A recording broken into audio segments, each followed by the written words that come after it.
This is Democracy Now!, democracynow.org, The War and Peace Report. I'm Amy Goodman with Nermeen Sheikh as we continue with part 2 of our conversation with Arundhati Roy, the award-winning writer, the winner of the Booker Prize in 1997 for her first novel, The God of Small Things, her second novel, The Ministry of Utmost Happiness, you must also read. Now a collection of her nonfiction writing titled My Seditious Heart will be out in June.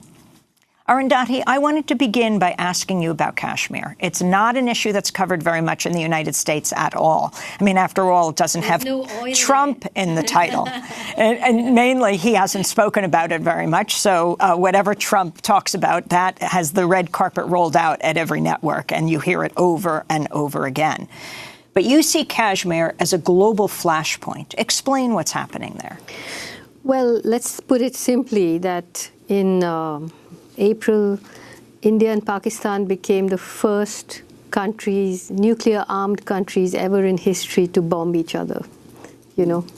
So that should be enough reason for everybody to sit up and pay attention. Quickly explain that when India and Pakistan So basically, Kashmir is a place which was an independent kingdom of its own before partition and before both Pakistan and India claimed it, while the majority of Kashmiris, the Kashmir Valley anyway, are calling for independence and have been for many years.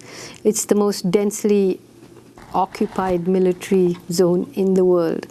And in February, in fact, on the 14th of February, there was a devastating terrorist attack by a local Kashmiri boy on an Indian security forces convoy.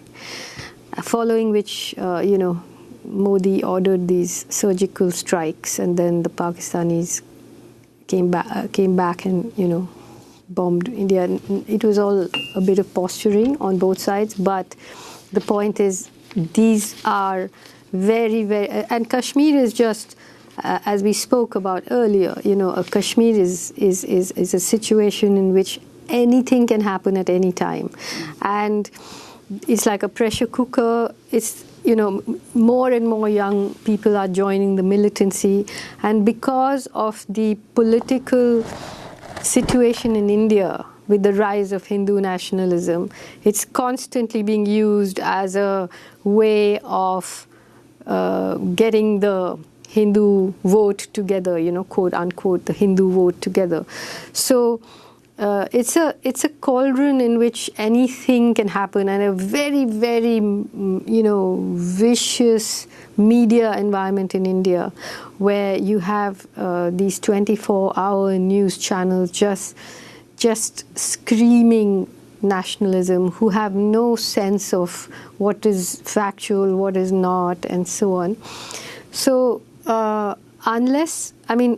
it needs to be flipped around. Kashmir needs to become a buffer zone between two nuclear powers, not a flashpoint. And I think one of the, I don't know if the largest number of Kashmiris, of course, want neither to be part of Pakistan nor to be part of India, though this is rarely the perspective that's represented in the media in either country. So could you talk a little bit about that? And also about the Pulwama attack. You said it was a local Kashmiri boy. Now, was that local Kashmiri boy part of Jaish-e-Mohammed? Well, that's what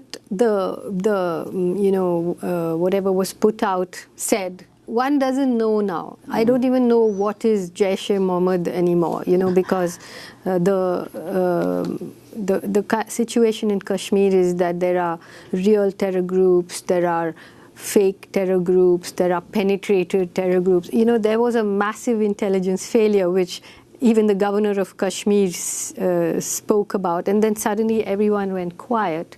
Modi started campaigning using the pictures of the dead security forces, which was so terrible, and there's absolutely no talk about the intelligence failure. How did it happen? How could so much RDX be smuggled in when, people are stopped and checked while they're going to buy milk?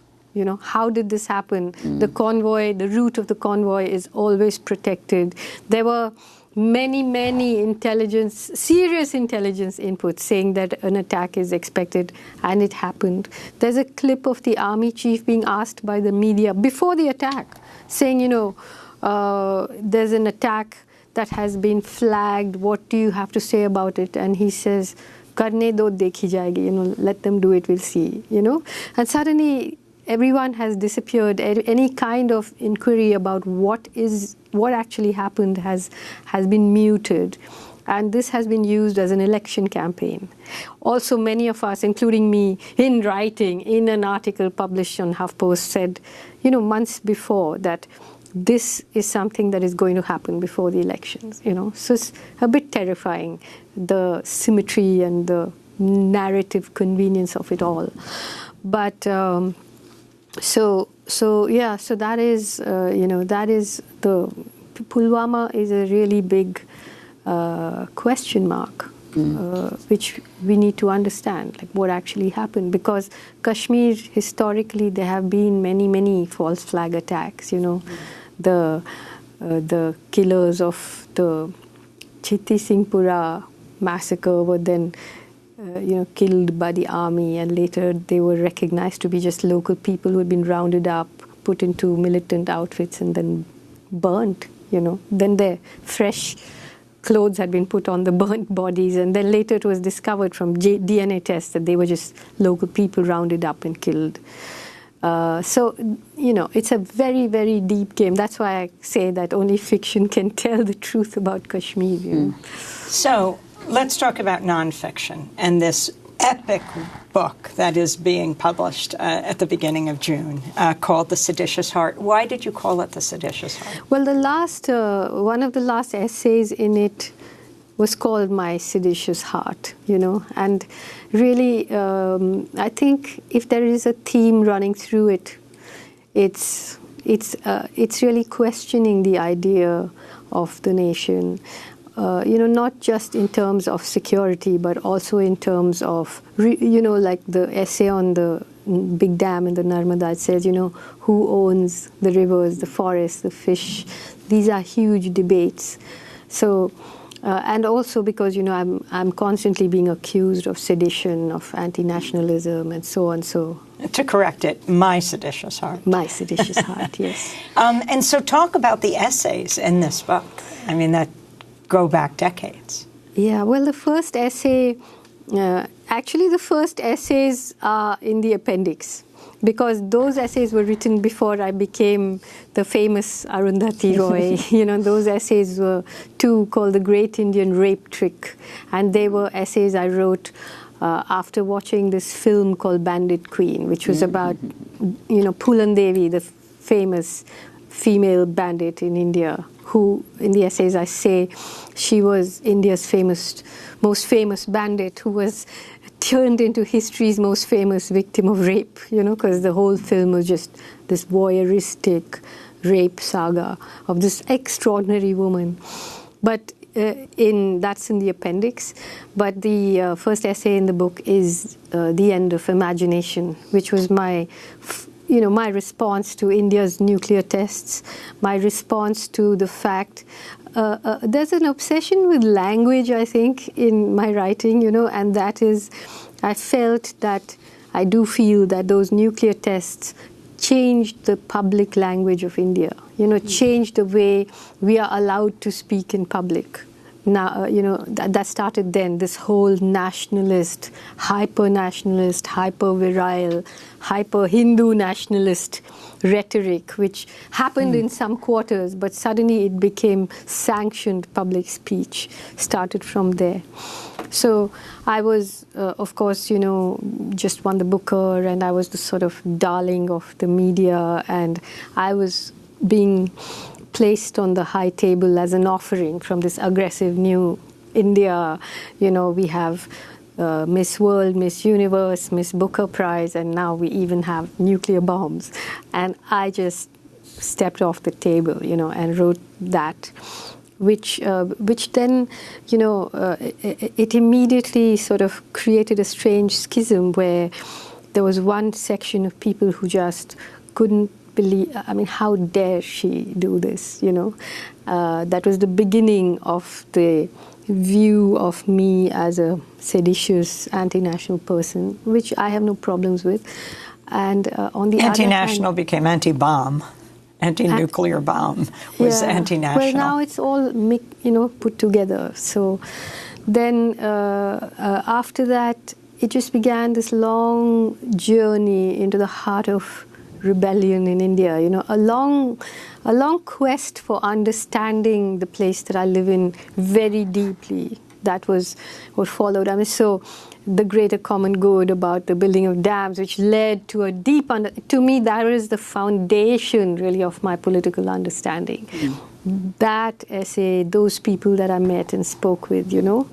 And then, India was everything was being privatized, the new markets were opening, mining, you know, so the journey from these nonviolent protests deep into the heart of walking with the comrades inside the forest with the Maoist guerrillas, also protesting about the same thing, you know, protecting the forests and so on. And then, then a lot about 9/11, about the American wars.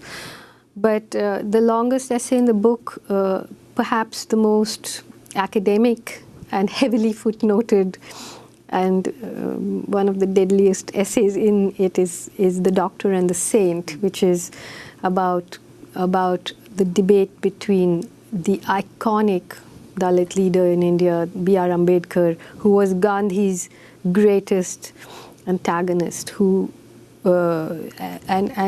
it was initially written as an introduction to his iconic essay called Annihilation of Caste, which Gandhi responded to.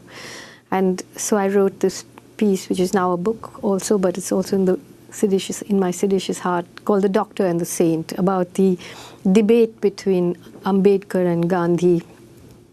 And it sort of connects the whole debate on race in South Africa particularly, and caste in India, and also the inability of the left, both, I mean, it doesn't deal with the left here that much, but over there, that is true even in The God of Small Things, of the left's inability to understand what is at the heart, the engine that runs India, which is caste.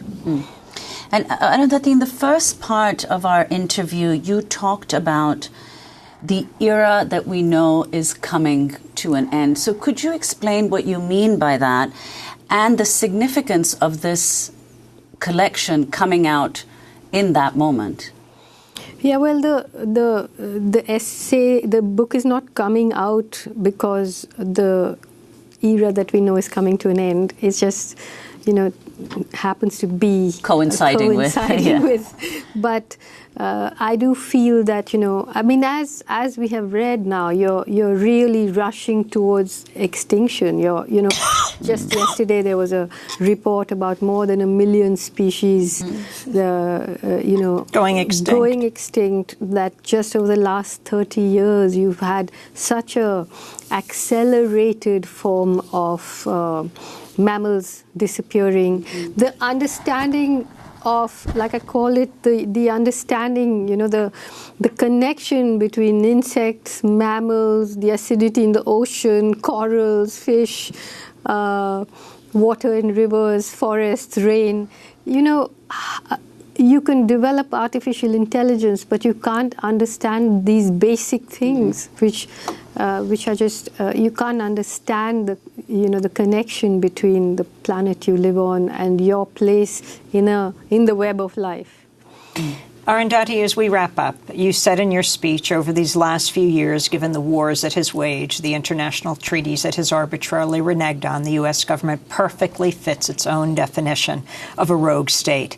And now resorting to the same old tactics, the same tired falsehoods, and the same old fake news about nuclear weapons, it's gearing up to bomb Iran. That will be the biggest mistake it has ever made. Your thoughts on what's happening now with Iran? As we speak, Secretary of State Pompeo has canceled a trip to Russia to go to Brussels to push European leaders on increasing the stranglehold, the isolation of Iran. I mean, it's just I have no words. I have no words to even begin to address the ridiculousness of this. You know, like that. I mean, of course, Iran has been a country that has historically stood against the U.S. because, I mean, in 1953, its democratic government was overthrown in a coup by the CIA. But to destroy, you know, one of the last countries which is standing in that region, to accuse it of having nuclear weapons when Israel has, you know, hundreds of nuclear weapons which no one is supposed to talk about. I mean, Iran, the Persians are just not going to be pushed over in this way, you know. It is going to result in a kind of disaster that I don't think anybody can even imagine.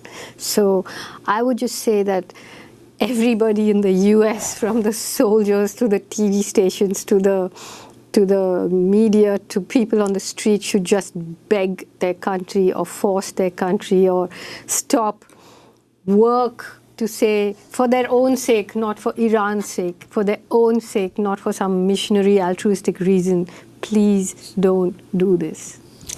Arundhati Roy, I want to thank you so much for spending this time. Arundhati Roy, the great writer whose brand new book, over 1,000 pages of essays over more than 2 decades, the last 2 decades, My Seditious Heart, will be out. And she is author of The God of Small Things, as well as The Ministry of Utmost Happiness, and a number of collection of essays. Thank you so much for being with us. To see part 1 of our conversation, the full Democracy Now! Show, go to democracynow.org. I'm Amy Goodman with Nermeen Sheikh. Thanks so much for joining us.